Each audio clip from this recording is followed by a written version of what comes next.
In my heart and mind, I always return to Atlantic Island Park.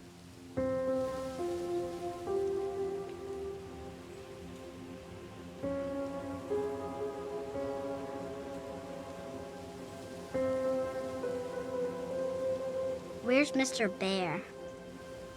I haven't seen Mr. Bear, Callum.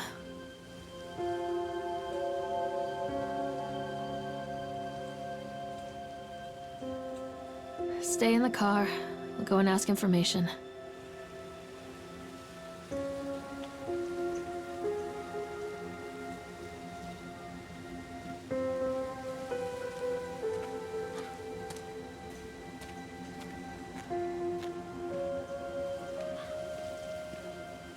Attention, patrons. The park is now closed.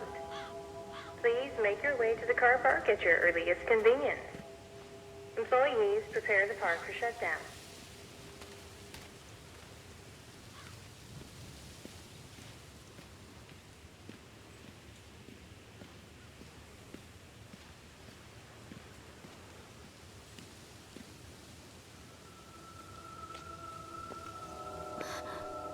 What?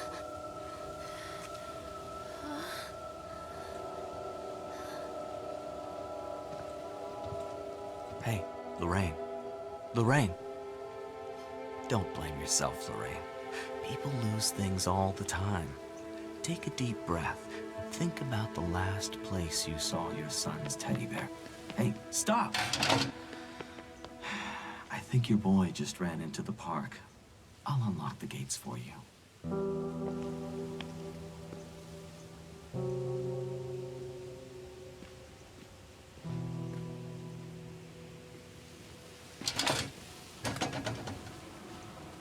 Wait up there for Mommy, Callum. Over here!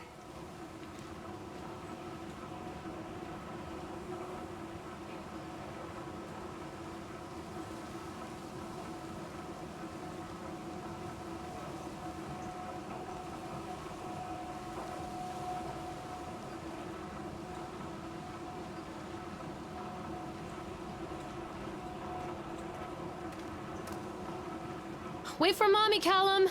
This There's way, something Mommy. special about the entrance to an amusement park. A line drawn between the real world and the world of whimsy within. On this side, the apathy of our everyday lives. And on the other, anything we might dare to dream. It's no wonder Callum ran back inside. I wouldn't want to leave either. Attention, employees. The park is now closed. Have a safe journey home.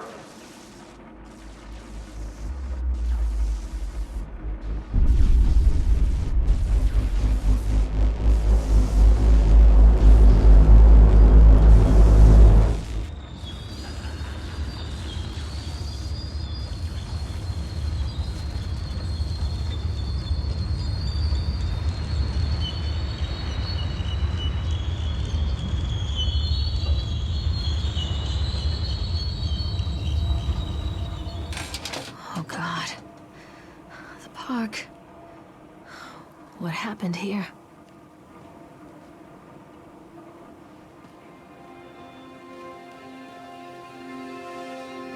It's easy to get lost here.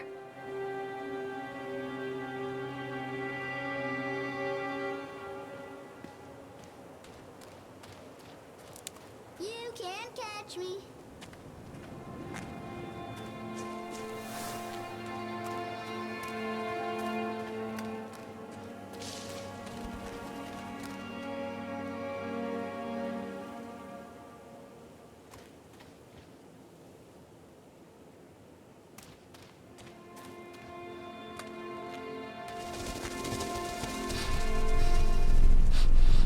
Where are you?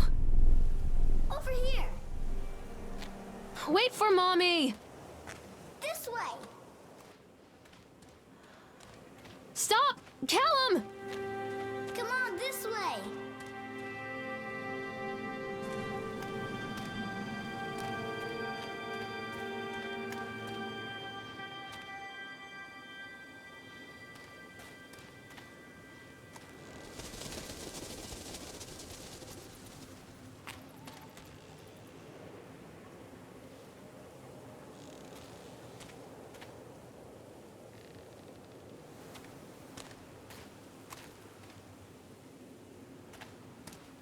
think this belongs to Callum.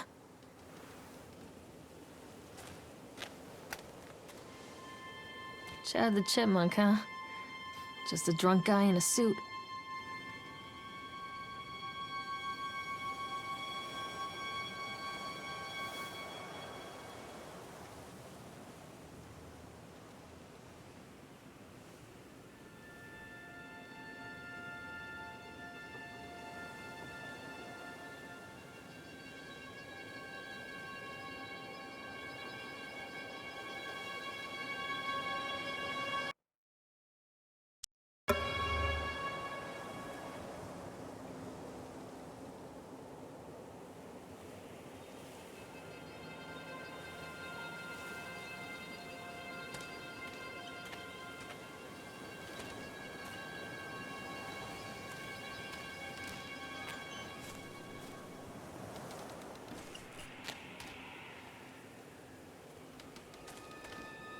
What is this about?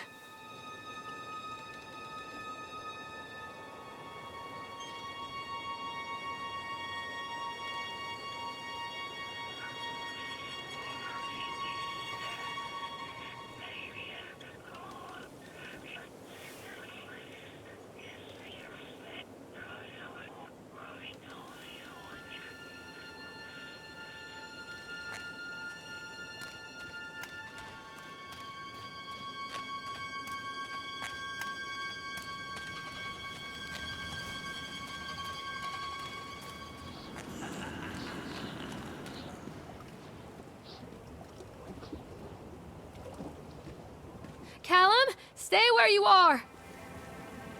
Callum, come back here right now!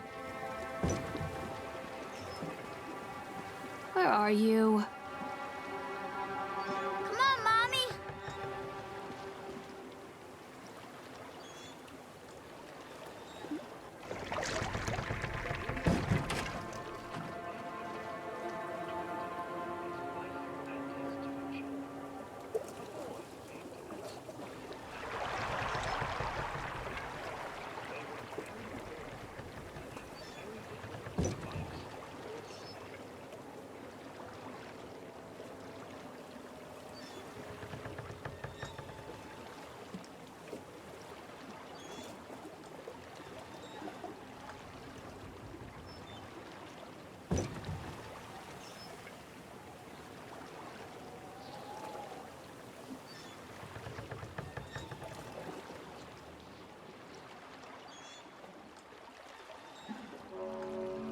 Near a great forest, there lived a poor woodcutter, his wife and his 2 children, a boy named Hansel and a girl named Gretel.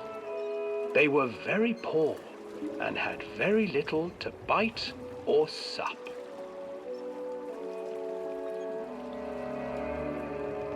"What will become of us?" the woodcutter asked his wife one night. "I tell you what, husband, we will take the children into the thickest part of the forest tomorrow and abandon them there."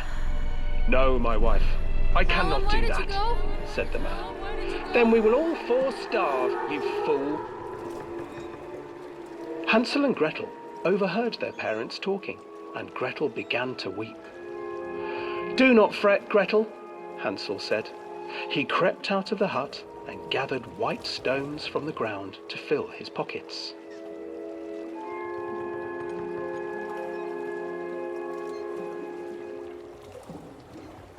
The next morning, the woodcutter leads the children into the forest.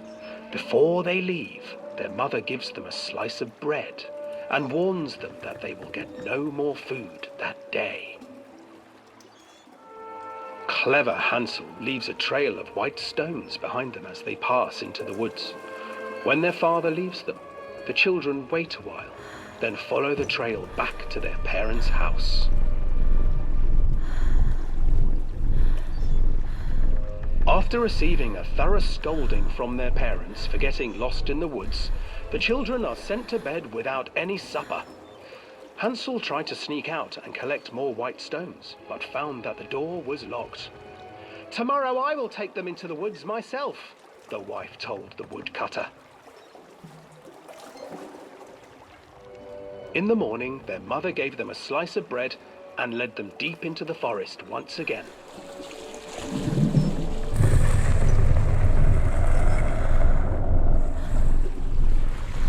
Hansel broke his bread into pieces and left a trail of breadcrumbs to lead them safely home. But hungry-eyed birds snatched up the breadcrumbs and his trail was destroyed. Abandoned by their parents and unable to find the trail home, the children wandered in the forest for 3 days.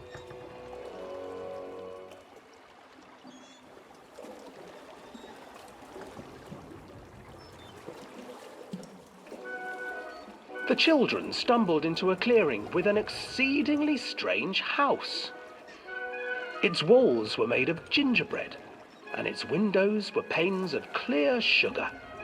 Hansel, desperately hungry, ran forward and began to nibble on the walls.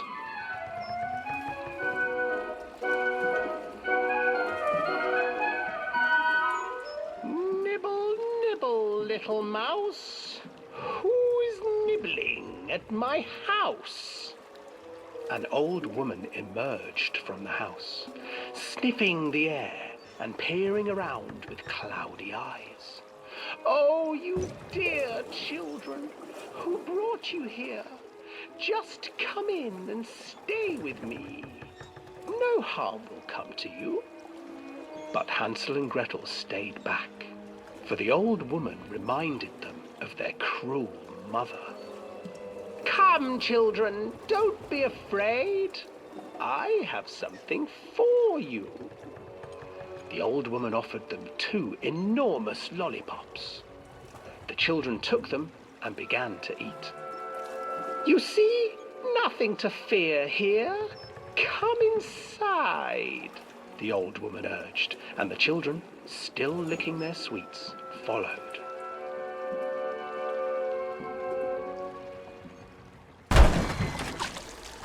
Once inside the house, the old woman changed. She stuffed Hansel into a cage and put Gretel to work, sweeping and cleaning her hut. Your brother will make a good mouthful, the old witch told Gretel. Once he is fattened up, I shall feast upon him.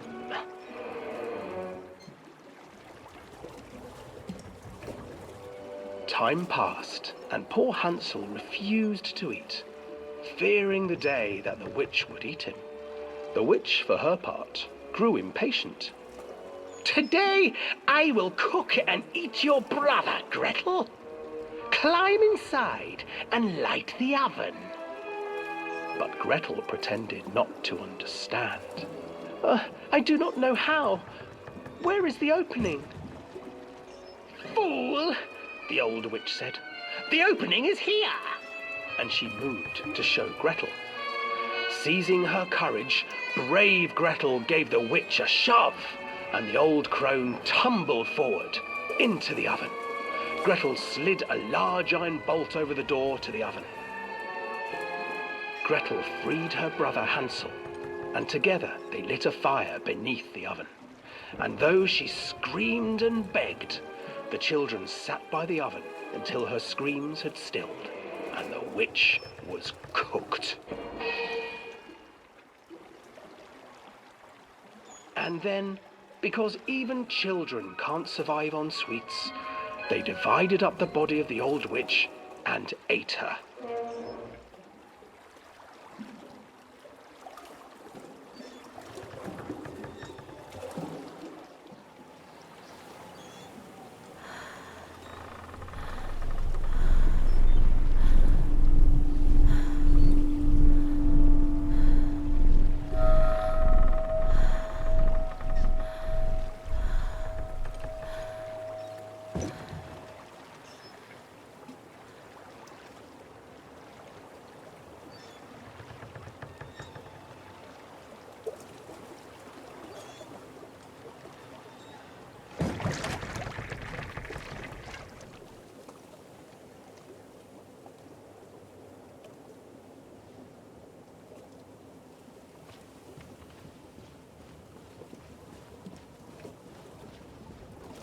Hansel and Gretel.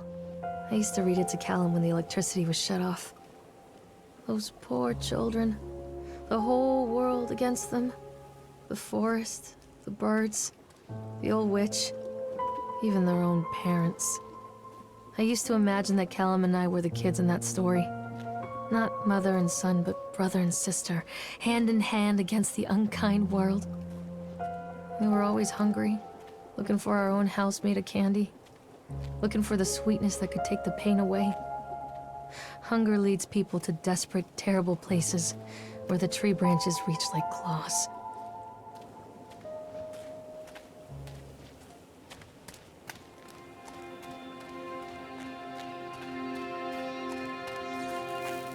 Another accident.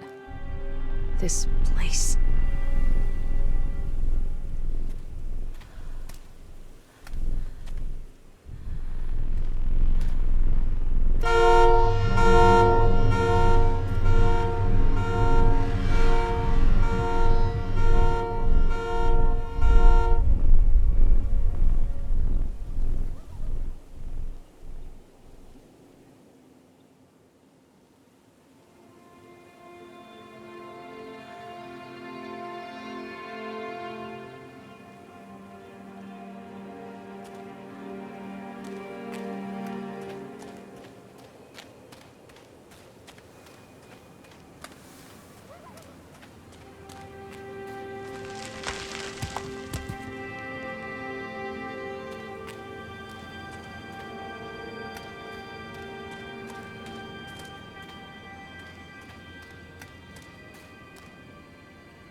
This old thing used to make the blood run to my head. Make me dizzy. The guy just snapped. Those poor kids.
Treachery hides in thoughts. Treachery that lashes like a whip and scars our insides. The first time I saw Callum, my thoughts betrayed me. I looked down at this wrinkled, red, bawling thing and I thought, is that it? We build our world from expectations, and the world that I had built for Callum was no different. He was so real, so there, and so far from my expectations. They shattered, and as they fell in pieces, that one treacherous thought became a new foundation. All of the love that we shared, all of the warmth and goodness that followed, built on a single traitorous thought.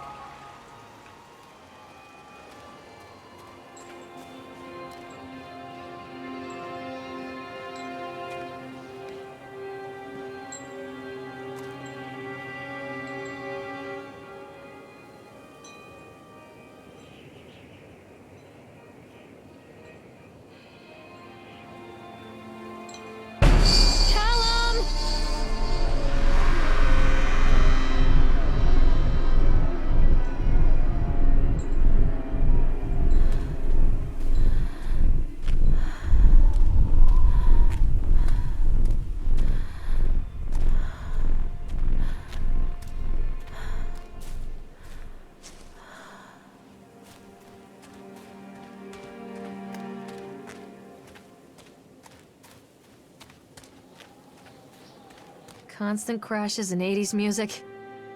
Guess it floats someone's boat.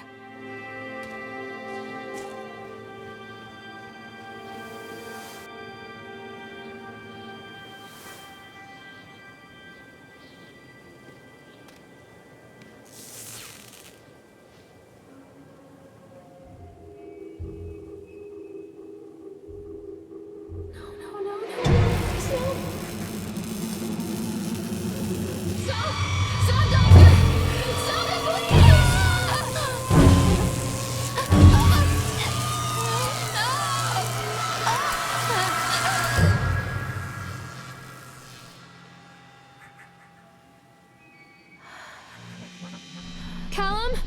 Where'd you go? Can't catch me.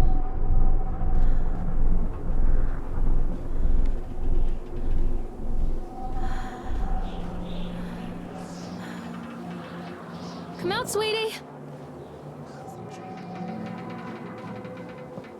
Mommy needs to see you, Callum.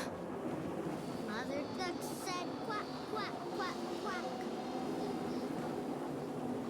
Hello? This way. Callum, tell Mommy where you are.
It's a matter of public record that I am a failure as a mother. Once, when Callum was very small, I left him asleep in the car while I ran an errand. Don't even remember what it was. When I came back, the sheriff was standing next to the car, watching my boy through the window. I didn't like what I saw in his eyes.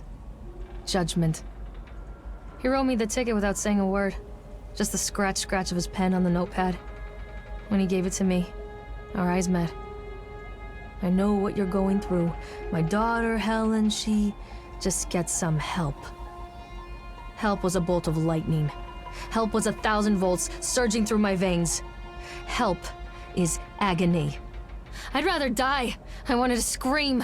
I'd rather you pulled your gun and shot me. But instead my mouth said, "Yes, Sheriff."